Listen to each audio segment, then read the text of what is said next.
बिस्मिल्लाहिर्रहमानिर्रहीम। अस्सलाम वालेकुम। आप देख रहे हैं DNN न्यूज और मैं हूं गुलाम ज़हरा।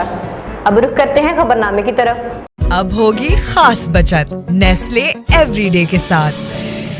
अब रुख करते हैं कसूर का। शमाला हाशमी की रिपोर्ट के मुताबिक सवाल ये पैदा होता है कि क्या ज़िला पंजाब मरियम नवाज शरीफ की खसूसी हदायत पर ज़िला कसूर में एशिया खुर्दो नोश की नई कीमतों का नोटिफिकेशन जारी कर दिया गया है।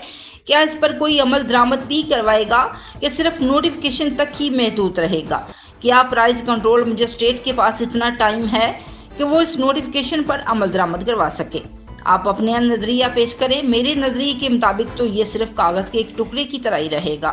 नए आने वाले असिस्टेंट कमिश्नर साहब के लिए सबसे बड़ा ये चैलेंज होगा कि वो इस नोटिफिकेशन पर अमल दरामद करवाते हैं या गर्मी में AC की हवा को ही पसंद करेंगे।